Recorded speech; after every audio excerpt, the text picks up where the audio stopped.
Matius 8 ayat 18 sampai 22. Sudah ketemu semua? Kita akan membaca secara bersama-sama 5 ayat ini setelah saya membaca judul berikutnya. Hal mengikut Yesus. 1, 2, 3. Ketika Yesus melihat orang banyak mengelilinginya, Ia menyuruh bertolak ke seberang. Lalu datanglah seorang ahli Taurat dan berkata kepadanya, Guru, aku akan mengikut engkau kemana saja engkau pergi. Yesus berkata kepadanya, serigala mempunyai liang dan burung mempunyai sarang, tetapi anak manusia tidak mempunyai tempat untuk meletakkan kepalanya. Seorang lain, yaitu salah seorang muridnya, berkata kepadanya, Tuhan, izinkanlah aku pergi dahulu menguburkan ayahku. Tetapi Yesus berkata kepadanya, ikutlah aku dan biarlah orang mati menguburkan orang mati mereka. Lanjut ayat 23 sampai 27. Lalu Yesus naik ke dalam perahu dan murid-muridnya pun mengikutinya.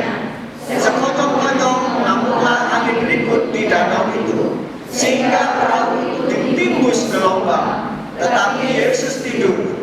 Maka datanglah murid-muridnya membangunkan dia. Katanya, Tuhan, tolonglah, kita binasa.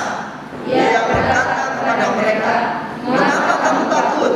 Kamu yang kurang percaya? Lalu apabila Yesus memantik angin dan danau itu, maka danau itu menjadi teduh sekali. Dan heranlah orang-orang itu, katanya, orang apakah dia ini sehingga angin dan danau pun taat kepadanya. Saudara-saudara yang dikasih oleh Tuhan, ada satu lagu yang saya rasa ini jadi favorit bagi hamba-hamba Tuhan di gereja kami. Dan itu selalu kami nyanyikan di dalam persekutuan hamba-hamba Tuhan di KAI Jawa Timur, ya, Kentara. Lagu itu menceritakan tentang pemeliharaan Tuhan. Kira-kira liriknya begini. Engkau ada bersamaku di setiap musim hidup. Tahu ya lagu itu ya? Lagu itu sangat indah. Bahkan ketika kami biasanya kalau pertemuan hamba Tuhan menyanyikan penyembahan lagu itu, ya bisa sambil menangis, melihat bagaimana Tuhan itu memelihara kehidupan kami hamba Tuhan. Lagu ini memang begitu luar biasa. Ini adalah sebuah kebenaran yang sangat hakiki di dalam iman kita. Jika kita bersama dengan Tuhan, maka kita aman. Jika kita bersama dengan Tuhan, maka kesulitan apapun yang hadir di dalam hidup kita dapat kita atasi dengan baik. Itu idealnya dari lagu ini. Tetapi saudara, lagu ini adalah sebuah gambaran dari perjuangan iman setiap kita. Tidak ada satupun di antara kita yang dapat dengan yakin berkata, lagu itu betul-betul aku sudah lakukan di dalam hidup saya. Tidak ada satupun, termasuk pendeta besar sekali, tidak ada yang berani berkata bahwa lagu itu betul-betul aku lakukan di dalam hidup saya. Oleh sebab itu saya mengatakan bahwa lagu ini adalah perjuangan iman, karena setiap orang-orang percaya, hamba-hamba Tuhan pun sebenarnya sedang ada dalam perjuangan untuk merealisasikan lagu itu di dalam kehidupan. Kenapa saya sebut sebagai sebuah perjuangan iman? Karena seringkali dalam persekutuan hamba Tuhan, ya kami itu awalnya nyanyi lagu itu begitu luar biasa gitu ya. Wah, kayaknya itu memang betul gitu. Kalau bersama Tuhan itu siapa yang menjadi lawanku? Kalau saya bersama dengan Tuhan, kesulitan apa yang mampu menggeser hidupku, yang membuat aku takut? Ketika menyanyikan itu bisa kelihatan rohani banget, seperti malaikat. Tapi Tetapi sebentar saja selesai acara pujian penyembahan dan firman Tuhan, tibalah waktunya biasanya kami sharing. Di dalam sharing itulah baru ketahuan sebenarnya kedoknya. Iya, kami sedang kesulitan ini, kami hidup berkekurangan, tolonglah doakan saya. Yang diceritakan itu adalah kesulitan-kesulitan, pergumulan-pergumulan yang berat. Seringkali kami lupa apa yang telah kami nyanyikan di awal pujian, di awal ibadah itu. Di akhir ibadah kami sharing itu masalah-masalah yang kita munculkan, ketakutan-ketakutan, kekhawatiran-kekhawatiran, itulah yang muncul. Padahal di awalnya sudah nyanyinya rohani banget. Saudaraku yang dikasih oleh Tuhan, memang untuk meyakini dan menghidupkan lagu tentang pemeliharaan Tuhan itu bukan masalah yang gampang. Karena memang selama kita menjadi manusia, maka kita akan selalu menghadapi musuh. Dan musuh kita itu adalah masalah. Celakanya, masalah yang kita hadapi ini adalah musuh yang tidak pernah punya rasa takut. Masalah itu tidak peduli sehebat apa manusia, setinggi apa jabatannya dia, setinggi apapun otoritasnya, serohani apapun manusia, dia tidak peduli. Dia akan hadir di dalam hidup manusia. Dia akan maju tanpa rasa takut. Itulah masalah. Oleh sebab itu, kalau kalian tanya kepada seluruh manusia di dunia ini, tidak ada satupun mereka yang tidak punya musuh. Masalahnya. Dan apa yang kita baca di dalam Alkitab tadi menggambarkan dan menunjukkan bahwa memang masalah itu adalah musuh yang paling tidak punya rasa takut. Iblis saja ketika datang kepada manusia masih ada segan-segannya, masih ada takut-takutnya. Tapi yang namanya masalah, jadi jangan disamakan antara setan, antara iblis dengan masalah. Masalah itu tidak selalu datangnya dari setan. Masalah itu bisa datang dari diri sendiri. Jadi masalah itu bisa eksternal sifatnya, bisa juga internal. Bisa datang dari luar, bisa datang dari dalam diri sendiri. Ada banyak masalah yang muncul oleh karena diri kita sendiri. Betul nggak? Coba aja kalian yang bermasalah ini, termasuk saya, cek masalah ini karena apa? Karena dari luar atau karena dari dalam? Ternyata sebagian besar masalah yang kita hadapi adalah dari dalam diri sendiri. Banyak pendeta hidupnya stres karena apa? Masalahnya timbul dari dalam diri sendiri. Salah satu contoh adalah banyak pendeta stres gara-gara gaya hidup. Dia tidak pernah mempertimbangkan tiang dengan pasak. Ngerti ya? Karena ada pepatah, besar pasak daripada tiang. Banyak pendeta gaya hidupnya dibuat tinggi, padahal kemampuannya tidak mendukung, sehingga stres. Setiap hari yang dilihat di Facebook, di Instagram, Tokopedia, Bukalapak, Shopee, Lazada, ya, semua yang mewah-mewah, maka muncullah keinginan-keinginan yang besar di dalam dirinya. Ketika dia tidak punya daya untuk membeli itu, apalagi dia lihat, oh ini postingannya ini, temanku ini, oh ada di tempat rekreasi ini, dia makan di restoran ini, maka muncullah stres, muncul masalah. Jadi masalah itu bukan muncul dari luar, tetapi muncul di dalam diri sendiri. Masalah itu tidak memandang bulu, termasuk para murid-murid Yesus sekalipun. Dia tidak peduli siapa dia, tidak peduli dalam kondisi apa dia tidak peduli dalam kondisi itu dia sedang bersama siapa manusia itu. Masalah bisa datang. Kalau kita memperhatikan kisah ini, kita melihat sesuatu yang heran. mengherankan. Bagaimana mungkin para murid Yesus ini, orang-orang hebat ini, yang sedang dalam posisi bersama-sama dengan Yesus, muncul masalah. Ada masalah yang muncul, masalah yang menghampiri mereka. Ini menunjukkan bahwa masalah itu tidak punya rasa takut. Meskipun kamu bersama dengan Tuhan Yesus, dia akan datang. Dan masalah itulah yang memurnikan. Sebenarnya kita itu memperlakukan Yesus dalam hidup kita itu sebagai apa? Masalah itulah yang menjadi hakim bagi kita, menunjukkan jati diri kita.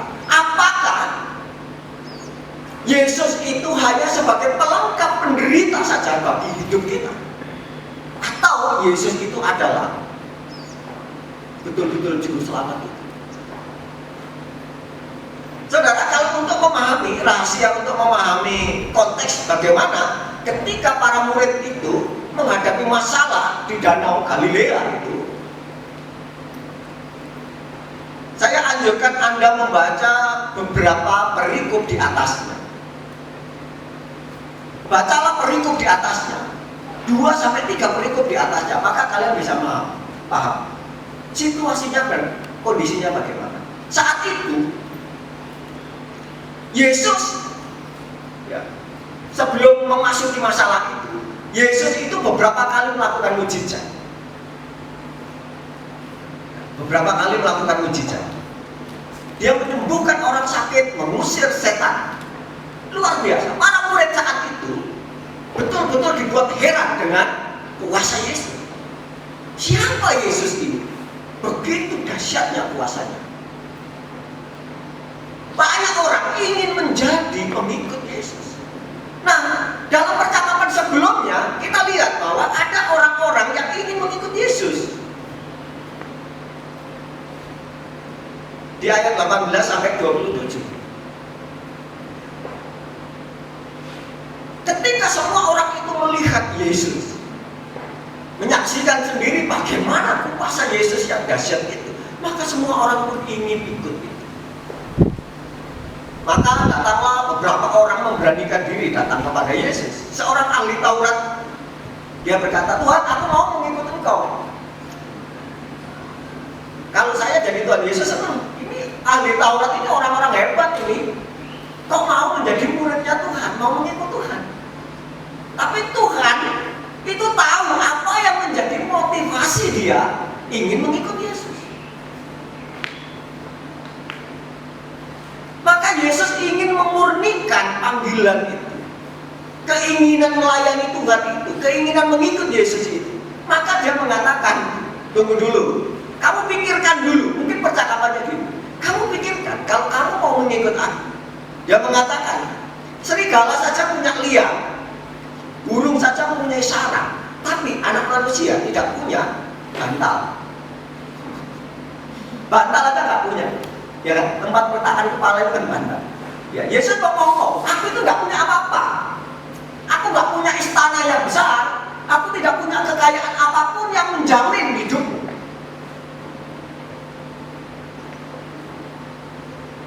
Untuk orang-orang yang punya motif, ada kepentingan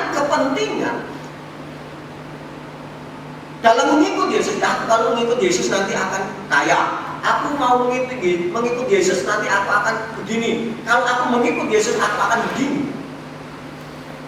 Maka pikirkan ulang. Tuhan katakan, serigala saja punya rumah, burung punya rumah, aku nggak punya apa-apa. Maka pikirkan, Yesus ingin memurnikan motivasi para pengikut. Kemudian ada seorang lain yang memang betul-betul dia ingin mengikut Yesus. Seorang anak muda. Dia berkata, Tuhan, izinkan aku pergi dahulu menguburkan ayahku. Tuhan tahu anak muda ini memang benar-benar ingin menguburkan, istilahnya merawat. Dia merasakan masih ada tanggung jawab karena orang tuanya tua, belum mati. Jadi kasus ini orang tuanya belum mati, tapi dia merasa sebagai anak, aku itu punya tanggung jawab untuk merawat orang tuaku. Karena itulah hukum yang paling penting menurut dia. Bagaimana saya bertanggung jawab kepada orang tua? Aku merawat dia di masa tuanya. Bahkan kalau dia sudah mati, tanggung jawabku selesai, aku mau mengikut Tuhan. Tapi Tuhan katakan apa? Ikutlah aku sekarang, dan biarlah orang mati menguburkan orang mati mereka. Sederhananya begitu. Kalau kamu memang murni mau mengikut aku, tulus mau mengikut aku, tidak usah bingung tentang tanggung jawabmu, tentang bebanmu, tentang masalahmu. Karena Tuhan akan memelihara. Tidak usah takut dengan tanggung jawab yang ada di pundak. Karena Tuhan akan mengatur semuanya. Dalam suasana perenungan itu, tentu para murid mikir juga ya, kenapa ahli Taurat yang orang-orang hebat itu Tuhan tolak mengikut dia. Tetapi anak muda itu yang sebenarnya dia baik loh keinginannya, tapi Tuhan katakan ayo ikut saja. Nah, dalam situasi yang demikian, saudara, Yesus mengajak mereka untuk bertolak. Dia menyeberang Danau Galilea. Dan memang kondisi Danau Galilea itu, saudara, danau yang ganas. Angin, gelombang, badai itu hal yang biasa. Tetapi ada hal yang tidak biasa di sini. Karena gelombang yang terjadi pada saat penyeberangan Tuhan Yesus dan para murid itu jauh lebih besar dari biasanya.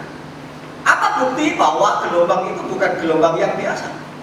Buktinya Petrus yang punya pengalaman sebagai nelayan, berpuluh-puluh tahun bekerja sebagai nelayan, yang menguasai daerah itu, ia sendiri takut dengan kondisi itu. Dengan pengalamannya sebagai seorang nelayan, seharusnya dia tahu, gitu kan? Dia tahu gelombang ini berbahaya atau tidak, badai ini mengancam enggak. Tetapi badai yang saat itu mengamuk, betul-betul badai yang sangat menakutkan. Oleh karena ada masalah yang sangat besar, inilah membuat mereka begitu takut dengan nyawa mereka, dengan keselamatan, sehingga mereka fokus kepada badai itu. Dia lupa bahwa ada Yesus bersama-sama dengan dia. Dan Yesus yang sebenarnya punya kuasa yang dahsyat, yang sebelumnya, hari-hari sebelumnya, dia sudah lihat dengan mata kepala itu, bisa dia lupakan.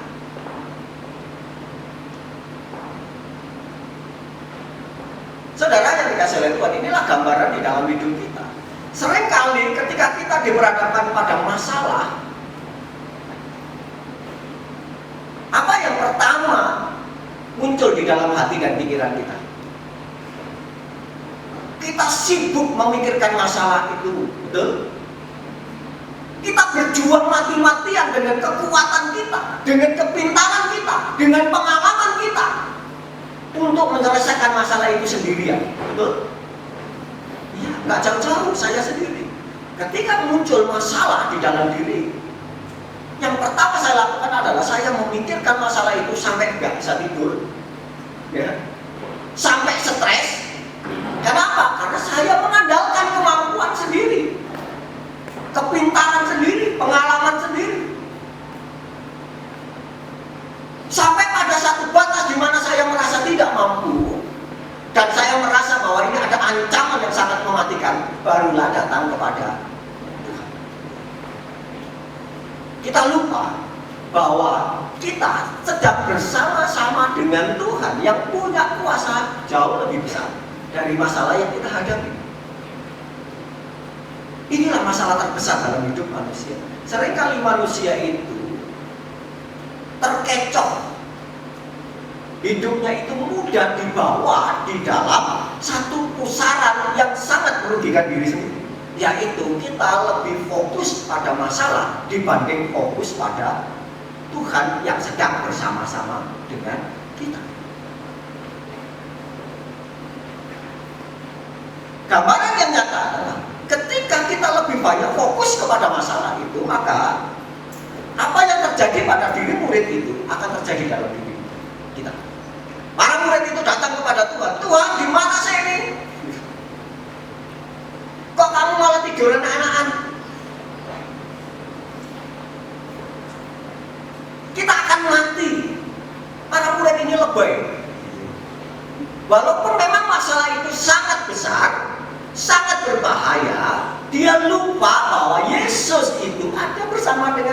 Sehingga dia mengatakan, Tuhan, kita pasti mati.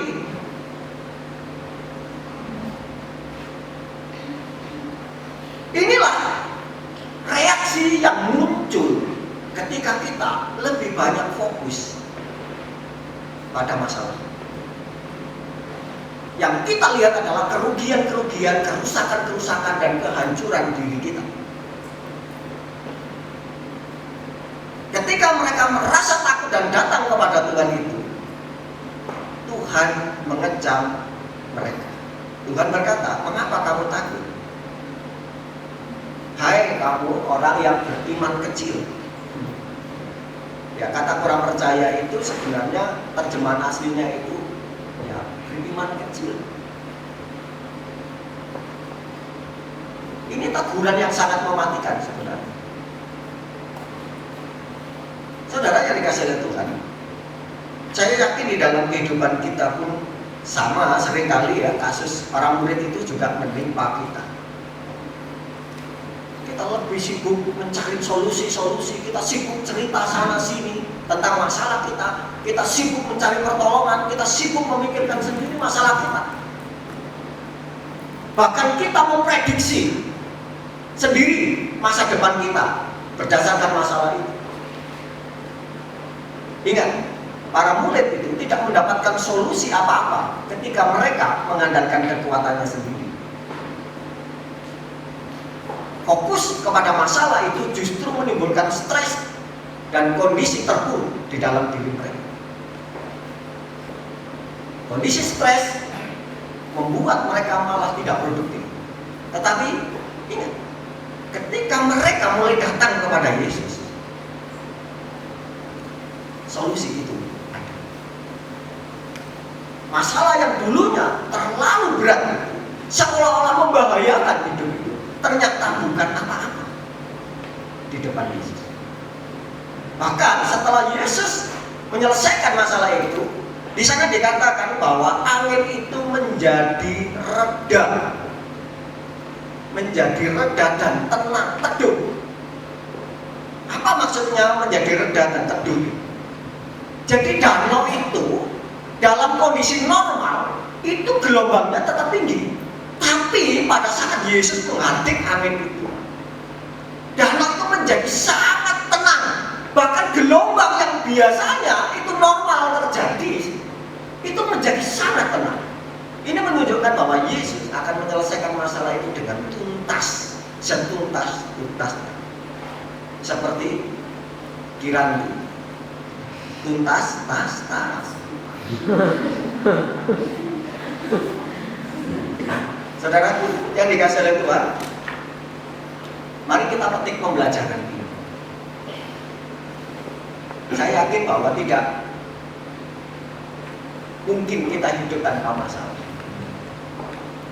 Tidak jaminan kalau kita hidup semakin dekat dengan Tuhan, semakin rohani, semakin banyak berdoa, semakin banyak beribadah, semakin banyak membaca firman Tuhan, maka hidup kita akan lepas dari masalah.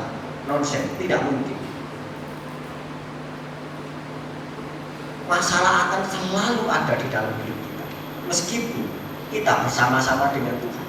Tetapi ingatlah, jika ada masalah, jangan menyibukkan diri dengan masalah itu. Jangan berjuang sendiri. Harus kita ingat adalah kita sedang bersama-sama dengan Tuhan. Yang pertama harus kita lakukan adalah pastikan bahwa Anda sedang dalam satu perahu dengan Tuhan. Yang kedua, kita harus menyadari bahwa Tuhan itu Allah yang penuh kuasa. Ketika kita hanya fokus kepada Tuhan, kita dapat melihat masalah itu menjadi jernih. Seberat apapun masalah itu menjadi sesuatu yang ringan. Masalah tidak akan jadi ringan, tidak. Cara pandang kita terhadap masalah itu akan menjadi ringan. Kenapa? Karena saya bersama Yesus. Masalah tidak berubah ketika Anda bersama Yesus. Yang berubah itu adalah pola pikir. Ketika kita bersama dengan Yesus dan kita menyadari bahwa kita bersama Yesus, kita tahu siapa Yesus, maka cara pandang kita terhadap masalah itu akan menjadi ringan. Ingat bahwa masalah itu seringkali menjadi besar oleh karena pikiran kita sendiri. Bukan karena masalah itu besar, tapi karena kita memikirkannya secara luar biasa, maka kita anggap bahwa masalah itu besar. Besar dan kecilnya masalah itu berdasarkan sudut pandang kita. Mari kita terus belajar di dalam mengikut Tuhan ini untuk tidak takut menghadapi masalah. Masalah akan tetap ada. Jangan pernah bermimpi dan berharap dan berdoa kepada Tuhan supaya masalah itu dienyahkan dari hidup kita. Tapi marilah kita berdoa kepada Tuhan untuk terus meyakini bahwa Tuhan sedang ada di dalam perahu kita. Bahwa Tuhan yang penuh kuasa itu sedang bersama-sama dengan saya di dalam hidup ini. Dan kenalilah Tuhan itu. Datanglah kepada Tuhan itu. Jangan ketika sudah putus asa, sudah tidak ada jalan keluar, baru datang kepada Tuhan. Ini kebiasaan kita. Kalau sudah mentok, baru Tuhan. Kalau belum mentok, kekuatan sendiri yang diambil. Inilah yang membuat kita semakin stres. Jadi saudara-saudara yang stres-stres, ingat bahwa di dalam perahu kita ada Tuhan Yesus. Tuhan itu punya kuasa. Maka datanglah kepada Dia dan minta tolonglah kepada Dia untuk membantu engkau menyelesaikan masalah. Tuhan pasti akan menolong kita melewati masalah-masalah kita. Tuhan akan selesaikan semua.